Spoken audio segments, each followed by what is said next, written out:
अक्सर हम सब ये सोचते हैं कि जिंदगी में हम कितने मजबूर हैं और कितने आज़ाद। एक तरफ वो चीज़ें हैं जो हम बदल नहीं सकते और दूसरी तरफ आज़ादी की एक तलब है।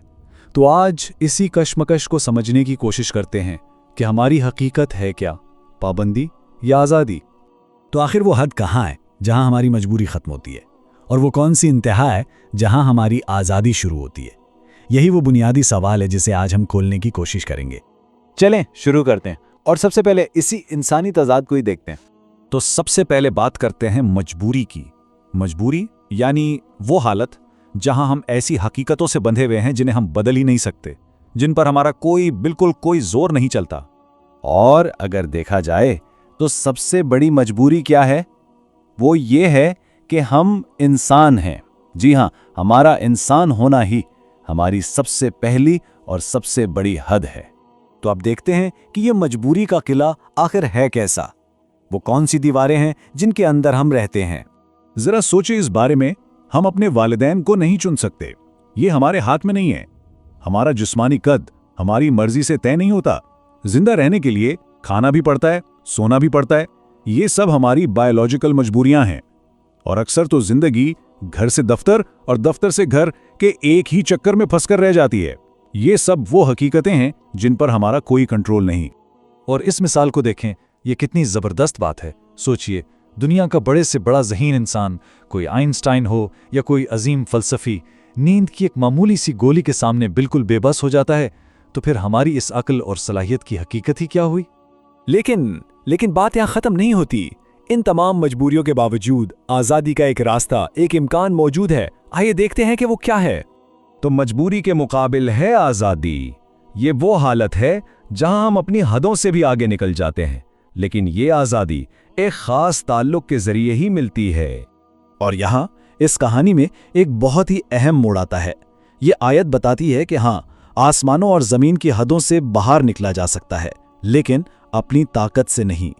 इसके लिए एक सुल्तान की ज़रूरत है, यानी एक आला ताकत, एक अथॉरिटी, एक इख्तिदार।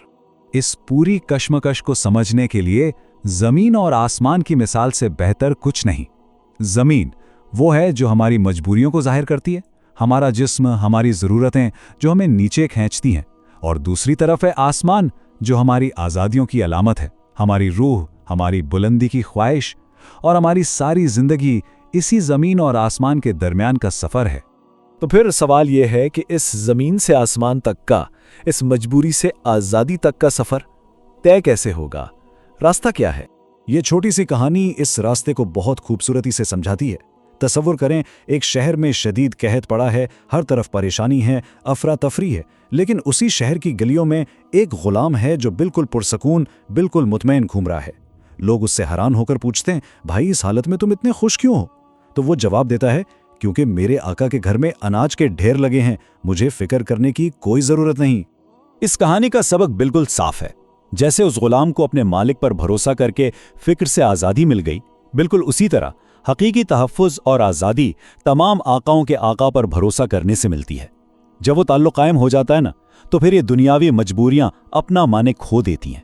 अब हम आते हैं इस पूरी बहस के निचोड़ पर, उस नुक्ते पर जहां ये तज़ाद, ये पैराडॉक्स हल हो जाता है, जहां ये समझ आता है कि आज़ादी मजबूरी से भागने का नाम नहीं है। और इसका जवाब हमें मिलता है सजदे में। जरा गौर करें, ज़ाहिरी तौर पर सजदा क्या है? ये तो मजबूरी की इंतहा है।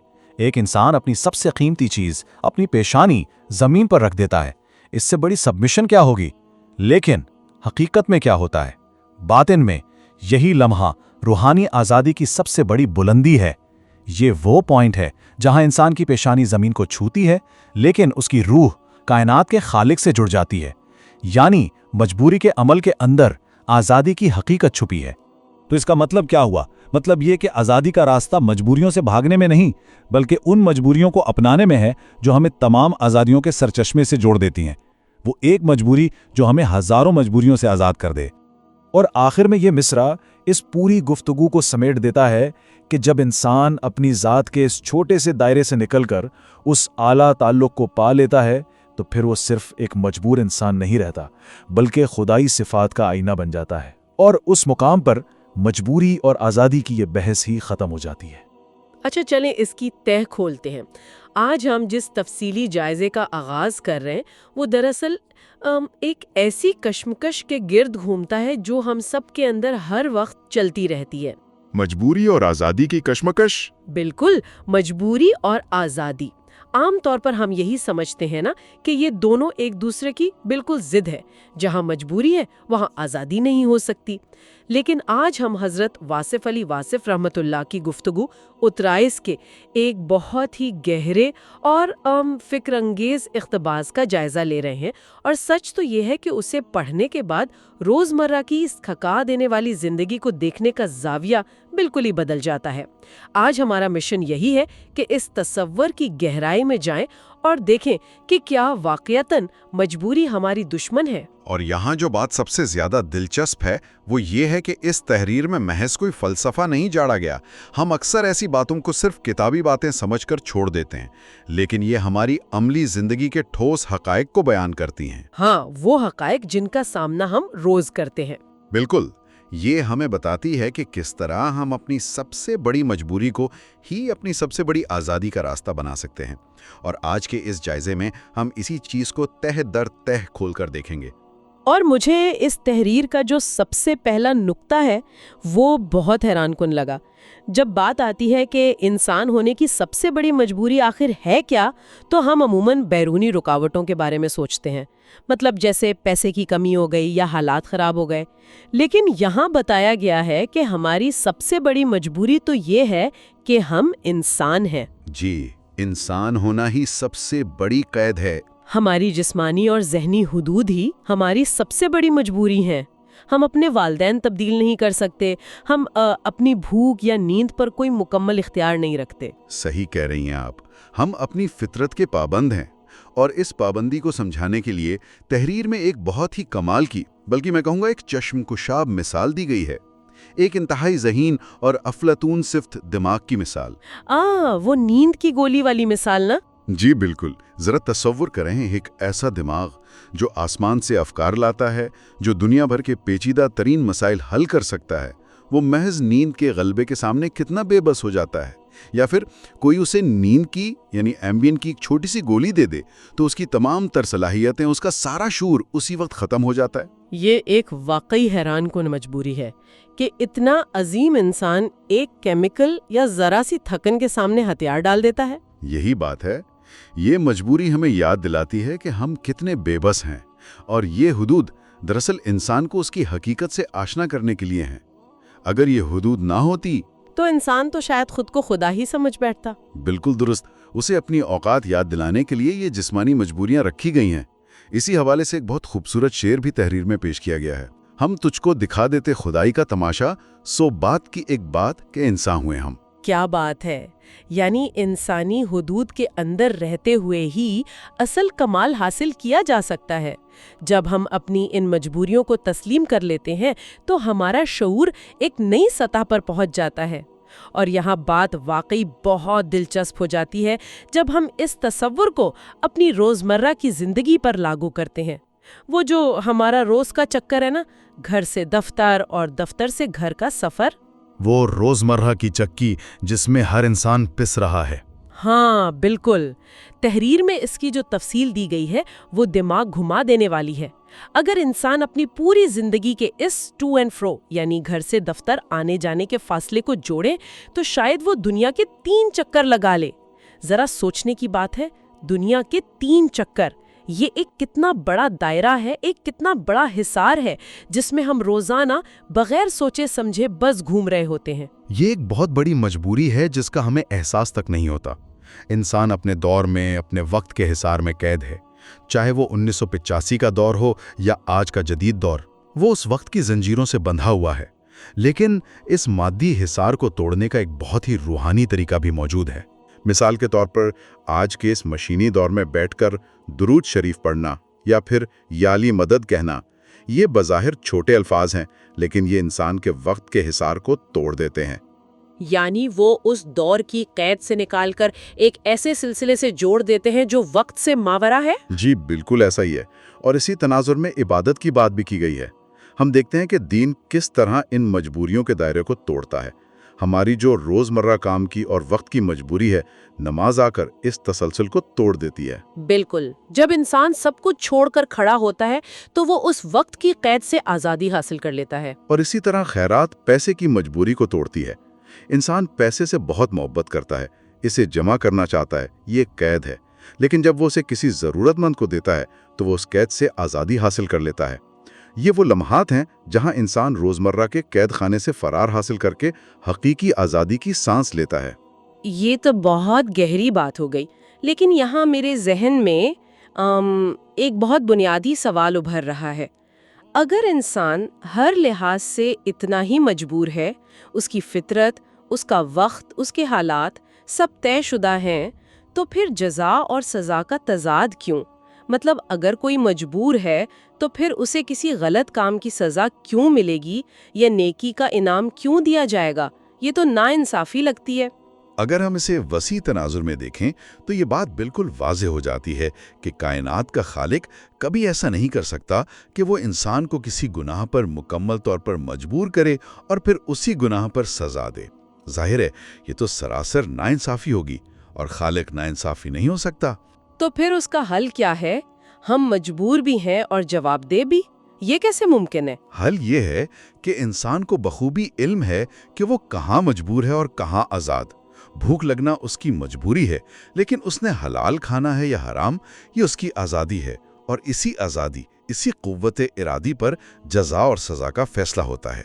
इस आज़ादी की सबसे बड़ी और मुश्किल शक्ल जो तहरीर में बताई गई है वो माफ़ करने की आज़ादी है। गुस्से को तर्क करना ये वाकई एक बहुत बड़ी नफ्सियाती कैद होती है। गुस्सा जब गुस्सा आता है तो अंदर से कितना मजबूर महसूस होता है। ऐसा लगता है कि बस बदला लेना ही वाहिद रास्ता है, वरना सुकून नहीं मिलेगा। हम अपने ही जज्बात के कैदी बन जाते हैं। बिल्कुल, लेकिन गुस्सा पी जाना और दूसरों को माफ़ कर देना वाकई इंसान की सबसे बड़ी आज़ादी बताई गई है। और यहाँ कुरान पाक का वो खूबसूरत हवाला भी आता है ना। जी हाँ, वल काज़िमीन अल गैज़ वल आफ़ीन अनिल नास, यानी जो गुस्सा पी जाते हैं और लोगों को माफ़ करते हैं, खुदा उनसे मोहब्बत करता है। और माफ़ करने का मतलब सिर्फ ये नहीं है कि ज़बान से कह दिया कि जाओ मैंने माफ़ किया। हाँ, क्योंकि अक्सर हम माफ़ तो कर देते हैं लेकिन दिल में कीना या एक नफ़रत बाकी रहती है। हम कहते हैं कि माफ़ किया लेकिन अब तुम मेरी नज़रों के सामने मत आना। लेकिन तहरीर में इसकी जो मिसाल दी गई है वो बहुत मुख्तलिफ और ताकतवर है। वो जो तारीख़ का एक बहुत अहम वाक़या है कि किस तरह एक पुराना जंगी दुश्मन माफ़ी के ज़रिए अपना बन जाता है। बिल्कुल वो वाक़या जहाँ दुश्मन ना सिर्फ अपना बनता है बल्कि आगे चलकर फ़ौज का सरबराह यानी सैफुल्लाह बन सकता है। माफ़ करने का असल मकसद ही ये है कि उसे दिल से अपना बनाया जाए ताकि दिल में नफ़रत की जगह ही ना बचे। जब तक दिल में थोड़ी सी भी नफ़रत बाकी है, कोई मुकम्मल तौर से आज़ाद नहीं हो सकता। ये सच्ची माफ़ी ही दरअसल आज़ादी है। लेकिन मजबूरी और आज़ादी के इस पेंडुलम में एक और चीज़ बहुत हैरान कुन है, वाबस्तगी का कानून। ये बात सुनकर वाकई दिमाग घूम जाता है कि आज़ादी की इंतहा भी किस तरह मजबूरी बन सकती है। वो तन्हाई और अलैदगी का वहम जो हम पाल लेते हैं। हम अक्सर सोचते हैं ना कि अकेले रहकर आज़ाद हो जाएंगे। बिल्कुल वही, हम सोचते हैं कि अगर हम सब कुछ छोड़ छाड़ कर अलग हो जाएं, कोई रिश्ता ना हो तो हम आज़ाद हो जाएंगे। तहरीर में है कि अगर कोई शख्स आग और पानी के दरिया उबूर करके सबसे कट जाए, दुनिया से दूर किसी पहाड़ पर तन्हा बैठ जाए, तो बज़ाहिर वो मुकम्मल आज़ाद है। लेकिन अगर वहाँ वो कोई एक छोटे बच्चे की चीख या फरियाद सुन ले तो वो उसके सामने मजबूर हो जाता है। क्योंकि ये कायनात का एक मरबूत निज़ाम है, कोई भी शख्स इस निज़ाम से खुद को मुकम्मल तौर पर अलग नहीं कर सकता। इंसानी फितरत उसे मजबूर कर देती है कि वो इस फरियाद का जवाब दे। तो फिर सवाल ये पैदा होता है कि अगर तन्हाई में भी हम आज़ाद नहीं हैं, मुकम्मल कट जाना मुमकिन नहीं है, तो फिर हकीकी आज़ादी क्या है? ये वाकई एक बहुत अहम और गहरा सवाल है। आज़ादी फिर ढूंढी कहाँ जाए? ये एक अहम सवाल खड़ा करता है और इसका बेहतरीन जवाब सजदा है। सजदा इस मुतज़ाद कैफियत की सबसे शानदार मिसाल है। जब इंसान सजदा करता है तो इसकी पेशानी ज़मीन पर होती है। ये जिस्मानी तौर पर इंसान की मजबूरी और कैद को ज़ाहिर करता है। इंसान खुद को ज़मीन पर गिरा देता है, बेबस कर लेता है। एक लिहाज से ये मुकम्मल मजबूरी की तस्वीर है। बिल्कुल, लेकिन उसी मजबूरी की हालत में उसका राब्ता बराह रास्त कायनात बनाने वाले से होता है, जो कि आज़ादी की इंतहा है। مجبوری کی حالت میں خالق سے جڑنا ہی اصل آزادی ہے، اور اس کیفیت کو مزید گہرا کرتے ہیں انسان کے آنسو۔ آنسوؤں کی حقیقت پر جو بات کی گئی ہے وہ واقعی بہت جذباتی ہے۔ آنسو تقرب الہی کا سب سے قریبی مشاہدہ ہیں۔ یہ مجبور انسان کی علامت بھی ہیں کہ وہ بے بس ہو چکا ہے، اور ساتھ ہی یہ اس پردہ ہستی کو چاک کر کے خدا کی قربت پانے کی سب سے بڑی آزادی بھی ہیں۔ یعنی اپنے غرور اور اپنی انا کا پردہ چاک کرنا۔ جب ہم روتے ہیں تو ہم مان لیتے ہیں کہ ہم مجبور ہیں، اور یہی اعتراف ہمیں آزاد کر دیتا ہے۔ یہ بہت خوبصورت بات ہے۔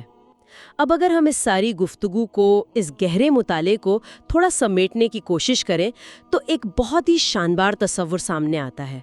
زندگی کا ایک ایسا تصور جو ہمارے بہت سے خوف ختم کر دیتا ہے، ون ٹائم وزٹ والا تصور۔ جی، اس دنیا میں ہمارا صرف ایک ہی دورہ ہے، یہ ایک سنگل وزٹ ہے۔ بالکل، ہم اس دنیا میں ایک ہی بار آئے ہیں اور اس کے بعد ہمیں دوبارہ یہاں اس حالت میں نہیں آنا۔ اس بات کو سمجھ لینے سے موت کا خوف کتنا بے معنی ہو جاتا ہے نا؟ کیونکہ ہم نے کہیں نہ کہیں تو ہونا ہی ہے۔ واقعی موت کا خوف بے معنی ہو جاتا ہے، اور اسی لیے دنیا کو ایک میلے کا استعارہ دیا گیا ہے۔ دنیا ایک میلہ ہے، ایک انعام ہے جو انسان کو دیا گیا تھا تاکہ وہ اس کی رونقوں سے لطف اندوز ہو۔ لیکن ہم نے کیا کیا؟ ہم نے اپنی ناممکن خواہشات اور بہت اونچے خوابوں کے بوجھ تلے اس میلے کو ایک آزمائش اور ایک بہت بڑی سزا بنا لیا ہے۔ ہم اس میلے کی رونق دیکھنے کے بجائے آپس میں چیزیں چھیننے اور اکٹھی کرنے میں لگ گئے ہیں۔ ہم خواہ کی دوڑ میں شامل ہو گئے ہیں۔ اور اسی لیے یہ تلقین کی گئی ہے کہ اس دنیا کے میلے میں اپنے دل کو صرف اور صرف محبت کے لیے وقف کر دینا چاہیے۔ جب انسان کا وقت ختم ہو اور وہ خدا کے روبرو جائے تو اس کے دل میں کسی دوسرے انسان کی شکایت یا نفرت کا کانٹا بالکل نہیں ہونا چاہیے۔ محبت کی اصل تعریف ہی یہی بتائی گئی ہے نا، کہ دل سے نفرت مکمل طور پر نکل جائے، کوئی کینہ نہ بچے۔ بالکل، جب تک ایک ذرہ بھی نفرت کا موجود ہے، محبت خالص نہیں ہو سکتی، اور انسان حقیقی آزادی نہیں پا سکتا۔ معاف کر کے دل کو صاف کرنا ہی اس میلے کو جینے کا اصل طریقہ ہے۔ تو اس سب کا واقعی کیا مطلب ہے؟ اس تفصیلی جائزے نے ہمیں یہ ثابت کیا ہے کہ ہماری مادی مجبوریاں، ہمارے روزمرہ کے کام اور ہماری یہ جو جسمانی حدود ہیں، یہ دراصل کوئی رکاوٹیں نہیں ہیں۔ جی، یہ کوئی بیڑیاں نہیں ہیں، بلکہ یہ وہ راستے ہیں جو ہمیں کائنات کے خالق سے جوڑ کر لامحدود آزادی تک لے جاتے ہیں۔ علم کے متلاشی افراد کے لیے یہ کتنا زبردست سبق ہے کہ ذہنی سکون اس دنیا سے بھاگنے میں نہیں ہے، بلکہ اپنے دل کو نفرتوں سے خالی کر کے حال کو، اسی لمحے کو خالق سے جوڑنے میں ہے۔ 100% درست بات کی۔ اپنے آپ کو تسلیم کرنا اور خالق کے آگے جھک جانا ہی سب سے بڑی کامیابی اور سکون ہے۔ اسی بات پر میں اختتام سے پہلے ایک نیا خیال، ایک سوال چھوڑ کر جانا چاہوں گی۔ آج کی یہ جدید دنیا ہمیں ہر وقت یہ سکھاتی ہے کہ ہماری صلاحیتوں کی کوئی حد نہیں ہے۔ ہمیں ہمیشہ مزید حاصل کرنے کی ایک اندھی دوڑ اس ہسل کلچر میں مسلسل بھاگنا چاہیے۔ لیکن اس گہرے مطالعے کے بعد ذرا سوچنے کی بات ہے، کیا حد سے زیادہ حاصل کرنے کی یہ نہ ختم ہونے والی خواہش دراصل ہمیں حقیقی آزادی دے رہی ہے، یا یہ ایک اور نیا اور بہت بڑا قید خانہ ہے جس نے ہم سے ہمارے آج کا سکون بھی چھین لیا ہے؟ یہ ایک ایسا سوال ہے جو واقعی انسان کو سوچنے پر مجبور کر دیتا ہے۔ آج کی یہ دلچسپ گفتگو یہیں ختم کرتے ہیں۔ خدا حافظ۔ خدا حافظ۔